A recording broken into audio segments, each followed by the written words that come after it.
I was trying to think of a way to make money without putting my kids in daycare, and I filled out this application, and they called me, and they were like, hey, you're pretty cool, but nobody's going to want your eggs. But she's like, you're a great candidate for surrogacy. This is Death, Sex, and Money. Do you by any chance know where I put my keys, phone, shoes, or Nuva ring? The show from WNYC about the things we think about a lot. You boys won that money gambling, didn't you? And need to talk about more. Don't you say your goodbyes. I'm Anna Sale. Sarah Short was 18 years old when she and her boyfriend found out she was pregnant. I had started going to college, but I didn't know what I wanted to do. And so, my first impulse was, okay, I'm going to look into adoption. Sarah went to her first prenatal checkup, and that got her worried about how she was going to pay her medical bills. I didn't understand how health insurance worked. I mean, as far as I know, I think I walked into the hospital and asked them, where do I go if I'm having a baby? And, but then they told me, oh, this health insurance that you have through your dad won't cover OB-type services. And I asked them, is there something in place for poor people? Can I set up a payment plan? And they just said, no. And so at that point, I really didn't know what to do, and I just didn't go back to the doctor. Sarah eventually decided to keep the baby, but she didn't have another doctor's appointment until she was 7 months into her pregnancy. She tried to enroll in Medicaid, but she needed to track down a copy of her birth certificate. Hers had gotten lost. By the time I got it, I'd already had my daughter, and they told me that there was nothing they can do and it wouldn't be covered. Do you remember when the bill came in the mail? Yeah, I remember these bills started showing up. Anesthesia and the hospital stay and the doctor, and I just laughed. I was like, I can't pay this. I can't write a check for thousands of dollars. And so I kind of just didn't know what to do, and I just threw them away. And then they turned red, and they kept showing up. Then I start getting calls, and I stop answering my phone if it's not a number that I recognize. This was 10 years ago. Sarah lives in Oregon. She grew up in a small farming community there. Like a lot of families around her, she was homeschooled, partially because the local schools weren't great, she says, and also because her family was really religious. It was through church that Sarah met her boyfriend, Travis, when she was 14. There was a lot of talk about abstinence and waiting until marriage to have sex. And then it didn't really work out, and I wasn't too upset about it. I think probably, the big hole in it was just the education about contraception. I always thought to myself, with my really pro-life upbringing, that the pill or the morning after pill was the same as abortion. So I was more concerned about not being on birth control than I was about having sex. Sarah and Travis had a small church wedding when she was 8 months pregnant. After their baby was born, her husband hopped from farm job to farm job while Sarah stayed home with their daughter. I had a difficult time finding daycare, and so I was like, okay, I guess I'm just going to stay home with this baby, and I'm going to stop school, and I'm going to stop working, and that's going to be my role. Did it feel financially stable? It's funny to look back on it now because we made so little money, but it felt like a lot of money to teenagers. Yeah. And there was also this kind of weird adjustment where we felt like we were living independently, but there were a lot of things that our parents were still paying for, like auto insurance. And I think my husband's dad was still paying for his cell phone and things like that. And that as those things slowly shifted over to us, then now I can't imagine living off of the income that we did at the time. And they still owed a lot of money to the hospital where Sarah gave birth. She estimates that it was about $10,000, and that was before it went into collections and started accruing interest and fees. Then the recession hit. Work dried up for Sarah's husband. then I finally got really lucky, and I got what I considered an amazing job opportunity as a teller at a credit union. It was like the first real job that I had had. I made $1,200 a month working full-time. And at the time, that felt like, a nice income to me, and, felt like a professional job where I have, a professional outfit that I wear, and they trained me. And about that time, I got a call from the hospital where I delivered, and they said, we've changed our policies and we've revisited your bill, and we want to set up a payment plan with you. And I said, this is amazing timing. I just got this great job, and so call me when I get my first paycheck and we'll figure something out. And so I made what was a pretty significant payment for, people who weren't making a ton of money. I think it was like $350 a month or something like that on these bills. Even with those payments, Sarah still owed thousands of dollars to collection agencies. She and her husband had a second child, and this time the birth was covered by Medicaid. But the old debt haunted Sarah. She worried about it showing up on her credit report and holding her family back. I felt like we were never going to own a home. I was still learning how to be a grown-up, and, having all that debt that when I would think about how much it was and what it would take to pay it off and how long it would take, I would just get so overwhelmed, and I would be like, we're never going to be able to get out from under this. And it felt like it was all my fault. I mean, even looking back on it, I know some things that I could have done now. And that was why, I started looking at ways that I could pay this off myself. It felt like I was beholden to my husband to pay these bills that were really my responsibility. And you felt like that because you had the baby, even though it was your child together? I felt like I had been... At the time, I didn't know what I could have done differently.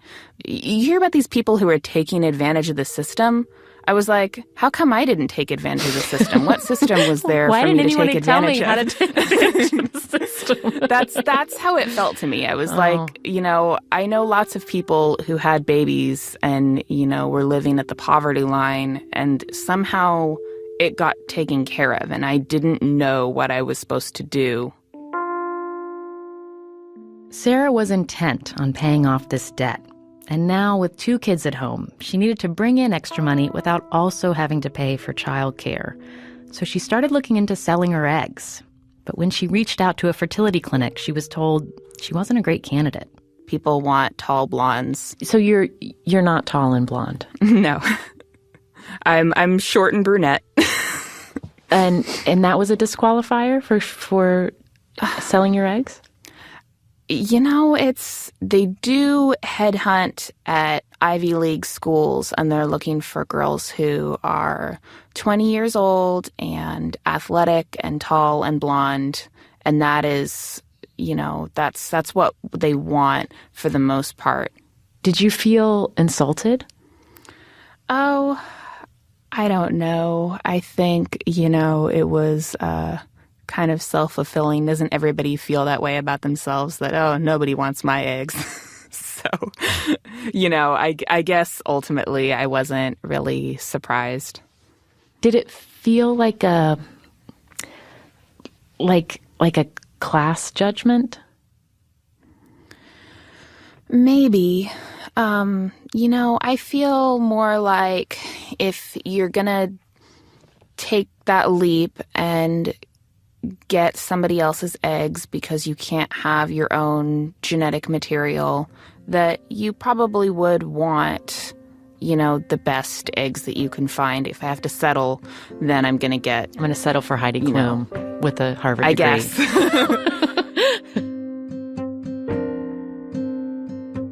But the clinic had another option for Sarah.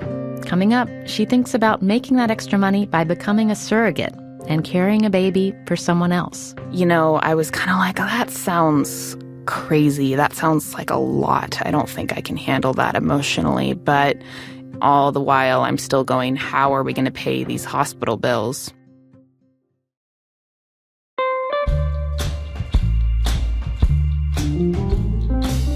Over the summer, we asked for your stories about breakups. I'm done. I'm just done. It's not you, it's me. And it was the first time I've ever really been in love. And he said, hey, we've got to talk. Oh. Those were the worst words ever. I was emasculating and not supportive enough. I packed up my things and left. And she has moved in with a guy.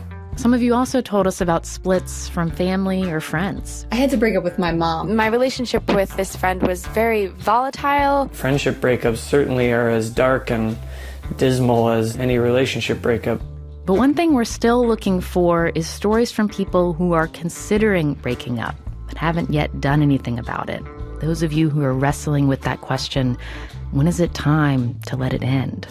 If that's you, write us an email or record a voice memo and send it to deathsexmoney@wnyc.org. We're also compiling a breakup survival kit, and we want your help building it. What are the songs, books, and movies that have gotten you through a breakup? I recommend Pema Chodron's book, When Things Fall Apart, and the movie, An Unmarried Woman. We're collecting suggestions on our Facebook page, or you can email us at deathsexmoney@wnyc.org. On the next episode, former NFL player Dominique Foxworth.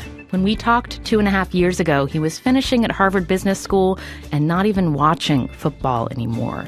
We'll listen back on that conversation and hear what's happened since he graduated with his MBA. I kind of made the decision to try my best to quiet those egotistical urges in me that liked having the big title and liked having the big salary, and so I quit with no plan to do anything else.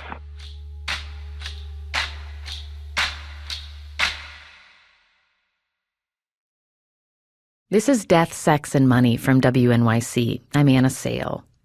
When Sarah Short was 24, she had 2 kids and was looking for a way to pay off thousands of dollars in medical debt. She decided to become a surrogate. She filled out an application online for an agency about 3 hours away in Portland, Oregon. I was really surprised at how fast it was. I felt like I was just putting feelers out, and then they were like, when can you come to Portland for an interview? And so I went out there, and they asked me a lot of questions about what I was looking for.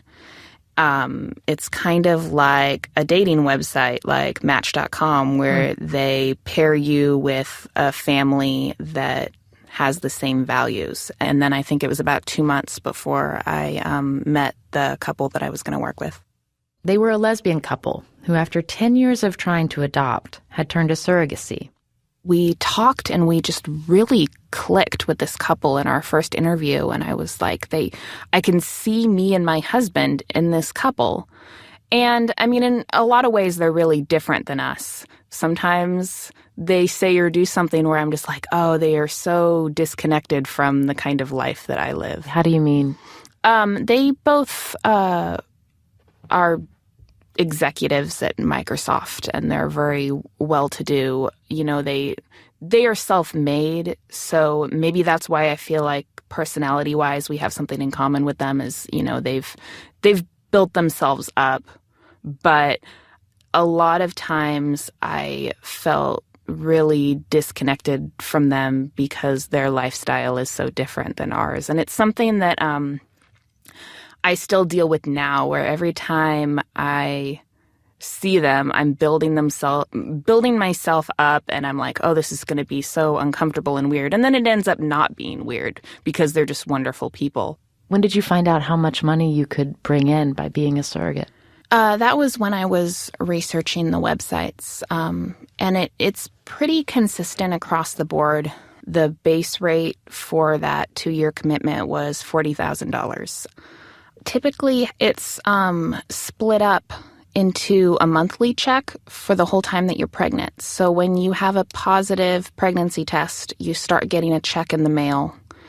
And then when you deliver, you'll get, you know, whatever's left over in that final check. There's also like all the other things that are paid out separately. That's the base compensation. there's also, this is how much you'll get paid if you have a C-section, and this is how much you'll get paid if you have multiples. What was the added benefit financially to you of carrying multiples than just carrying one baby? You get $5,000 more for each additional baby. And I have a lot of twins in my family, and they were all full-term and really healthy. And so I was like, obviously, genetically, I can carry twins. This is going to be okay. My body can handle this. So once the fertilized eggs were implanted inside you and you became pregnant and you were growing these twins, what feelings came up that surprised you? I think it felt like a little bit too intimate. I was really conscious of the fact that these were not my babies. And so it always felt a little bit like they were kind of too close to me. Like an invasion of privacy.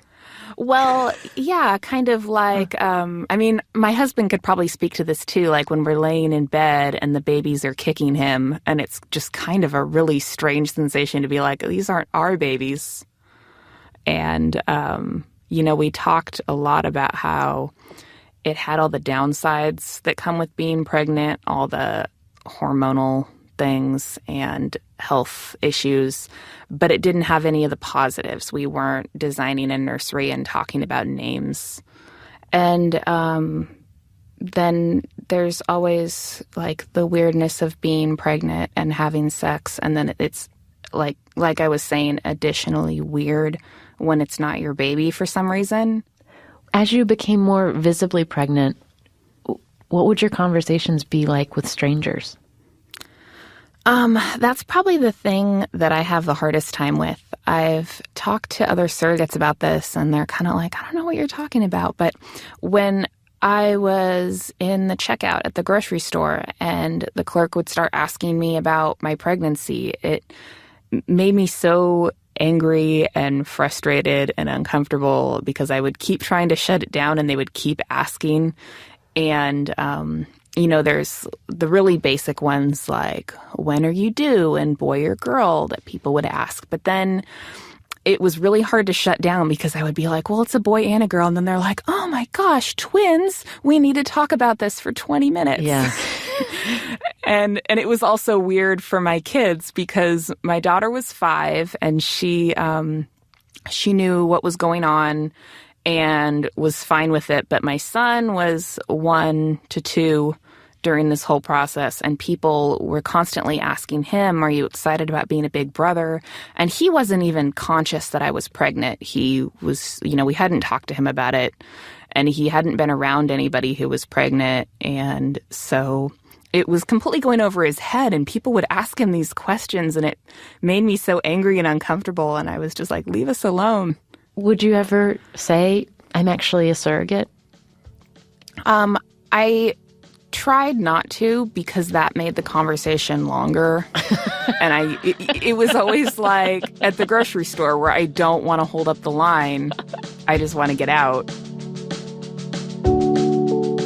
There was also some awkwardness with the twins' parents.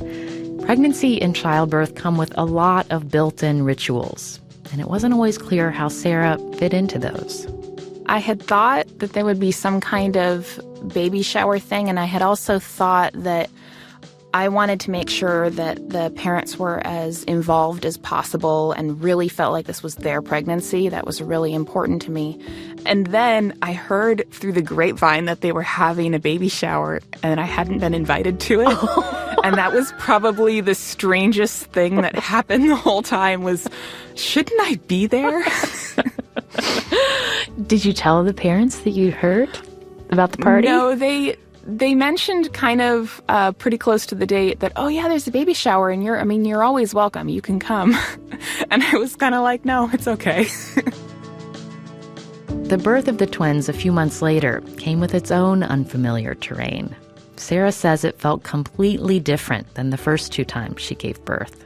I can't remember if they were born on the 17th or the 19th. I don't remember how much they weighed when they were born. Wait, like there's these weird things. You gave birth to them Yes. and you can't remember the date. It's weird how you have your own kids and you remember all those things. Like I'm sure you know exactly how much your daughter weighed when she was born and what time of the day she was born. I don't remember those things about the twins.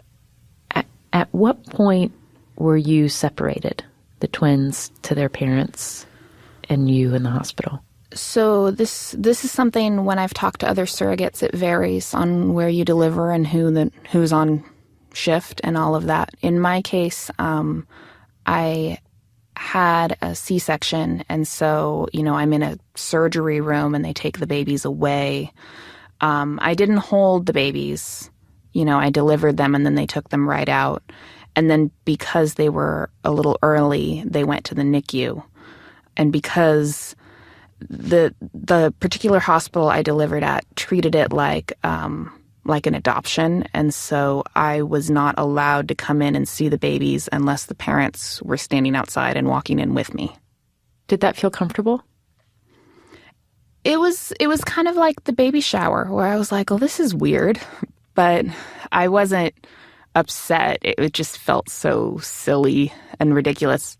Was there part of you that wanted to be emotionally distant from that experience of childbirth since they weren't your kids? For me, it was natural, because when my son was born, I looked at him and was like, "Oh my gosh, he looks just like my husband." And it was a huge, profound moment in my life that I remember. And when the twins were born, they didn't look like me and they weren't mine. And I wanted them to get to their parents. And I left the hospital a day early because I missed my kids and I wanted to get home to my kids. But Sarah's job wasn't over yet. Her contract also stipulated that she'd provide breast milk for the twins. That was another strange experience where I was like doing this thing without the emotion of having my own baby. I was waking up during the night to pump because I would be in pain. And so I was getting up, but I didn't have a baby to take care of. Yeah. I live pretty rurally, so I might have to go a half hour or an hour and a half or something to go to Costco or to run a certain errand. And then I would get there and realize I forgot my breast pump. And it was devastating. It was like, do I drive all the way back and get it?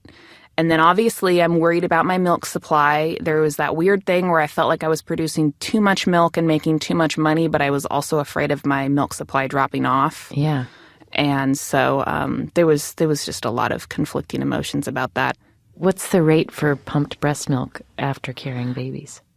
At the time I was doing it, the going rate was $1 an ounce. Talk about wanting your milk production to be like... Well, and that was the thing, is I had breastfed my kids, and so I didn't know how much I produced, and I was making over $1,000 a month in breast milk. And it was completely out of the realm of what I had expected. And so I was like, they're going to call me up and tell me this is insane, because it is insane. And yeah, it wasn't. They didn't comment on it, so I guess they were okay with it. I don't know what they were expecting. I never asked, but it was definitely more than what I was expecting. So what was the total amount that you earned for carrying the twins and for the breast milk afterwards?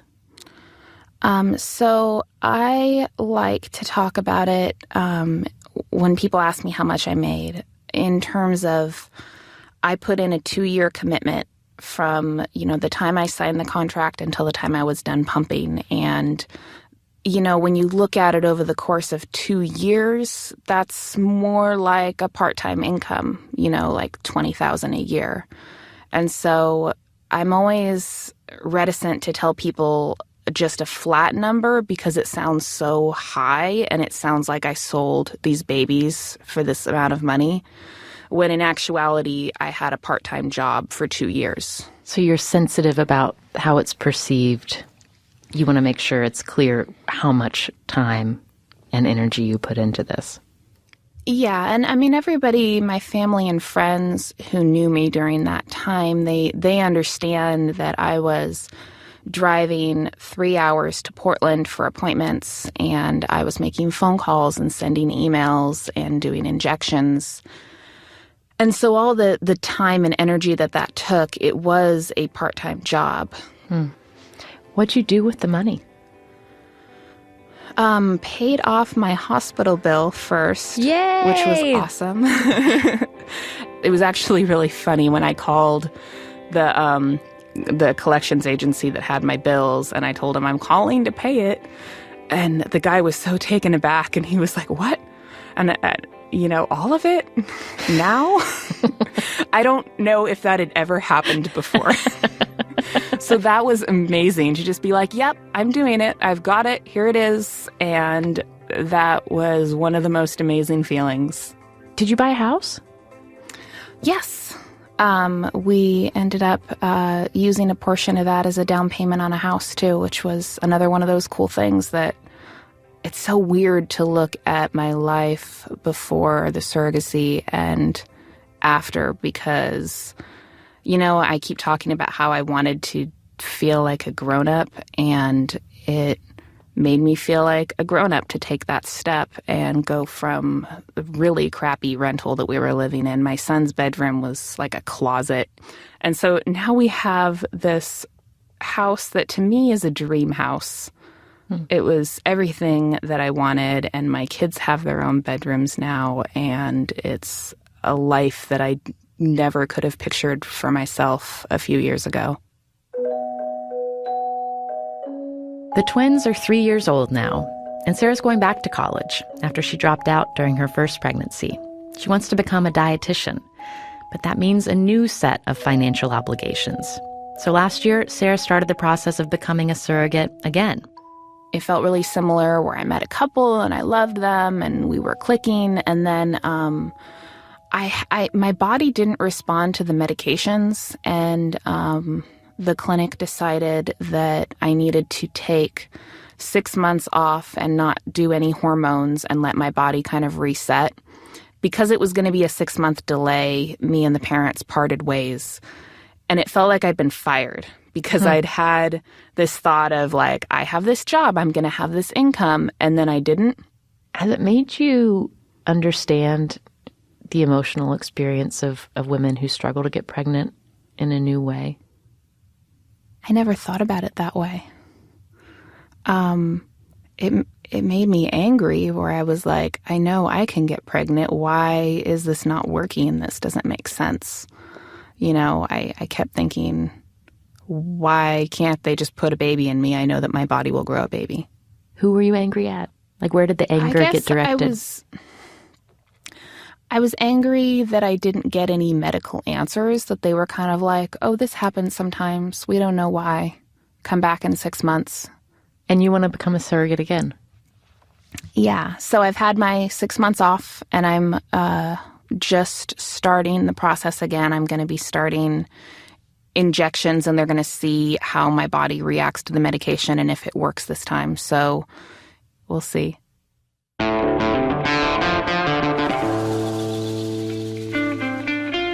Sarah Short.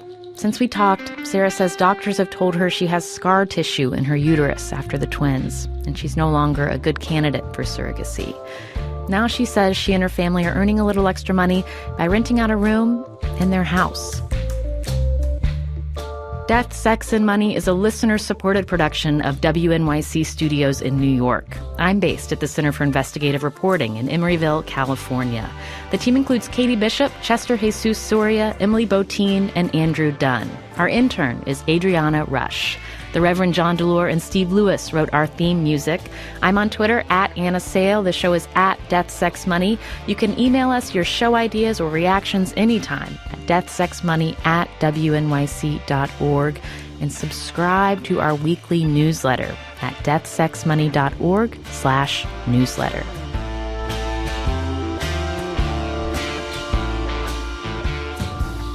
Sarah and her family keep in touch with the twins and their parents. She told me they get together twice a year, including a weekend at the beach. She says it's a really nice kind of blended family. And like in all families, there are some differences within it. Like an example is one of the twins, like one of her first words, they weren't even speaking sentences yet, and she said Pellegrino. And it made me laugh so hard. And they weren't even aware of how ridiculous that was. That's funny. That was not one of your child's first words, Pellegrino? No. I'm Anna Sale, and this is Death, Sex, and Money from WNYC.